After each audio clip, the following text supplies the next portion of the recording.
Igitabo cy'Intangiriro, umutwe wa 40. Nyuma y'ibyo, umunyanzoga wa Misiri n'umutetsi w'imigati bacumura kuri shebuja umwami wa Misiri.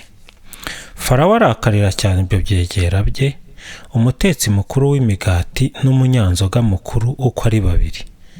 Abafungira mu nzu y'umutware w'abarinda umwami mu buroko nyirizina aho Yozefu yari afungiye. Umutware w'abarinda umwami abashinga Yozefu ngo abakorere.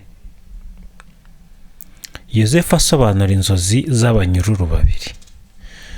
Umunyanzoga n'umutetsi w'imigati b'umwami wa Misiri bamara igihe bafungiye muri ubwo buroko. Bombi baza kurota inzozi, umwe ku buryo bwe undi ku bwe, ariko mu ijoro rimwe, kandi izo nzozi zari zifite ibisobanuro binyuranye. Bukeye mu gitondo, Yozefu abasanga aho bari, abona bashavuye. Niko kubaza ibyegera bya Farawo byari bifunganywe nawe mu nzu kwa shebuja, ati ni kuki uyu munsi noneho mwijimye? Nuko baramusubiza bati twarose, tubura uwadusobanurira inzozi. Yozefu arababwira ati Imana se siyo yonyine ishobora gusobanura inzozi?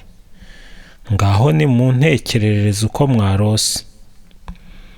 Umunyanzoga mukuru arotorera Yozefu inzozi ze, ati narose umuzabibu ushinze imbere yanjye.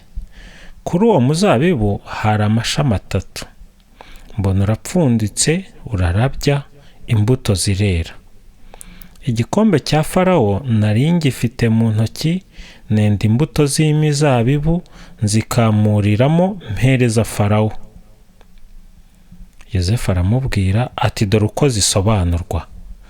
Amashami 3 ni iminsi 3. Nihashira iminsi 3, Farawo azakunamura, weguke agusubize ubutware bwawe, wongere ujye guhereza Farawo igikombe cya divayi nk'uko wahoze ubigira. Numara kugira amahirwe, uzibuke ko twabanye, uzangirire ubuntu, maze umpakirwe kuri Farawo ankure muri iyi nzu ndimo. Kuko bankuye mu gihugu cy'Abahebureyi, n'ahandi nta cyaha nakoze kugira ngo bamfungire mu buroko. Umutetsi mukuru w'imigati abonye ko Yozefu yasobanuriye undi inzozi ze neza, nawe aramubwira ati jyeweho narose nikoreye inkangara 3 z'imigati y'ifu yera. Mu nkangara yo hejuru harimo amoko menshi y'utugati twa Farawo akunda kurya, ariko inyoni zikaza zikaturira mu nkangara nari nikoreye. Yozefu aramubwira ati dore igisobanuro.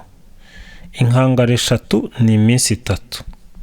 Nihashira iminsi 3, Farawo azakunamura, ariko azunamura umutwe wawe akumanike ku giti, maze izo nyoni zikurye.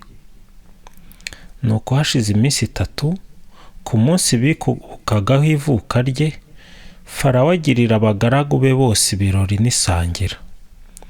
Ubwo yibuka umunyanzoga mukuru n'umutetsi mukuru w'imigati, yunamura umutwe wabo. Umunyanzoga mukuru Farawo amusubiza ku murimo we, yongera kujya ahereza Farawo igikombe cye, naho umutetsi mukuru w'imigati aramumanika. Biba nk'uko Yozefu yari yasobanuye inzozi zabo. Ariko wa munyanzoga mukuru ntiyibuka Yozefu, ahubwo aramwibagirwa.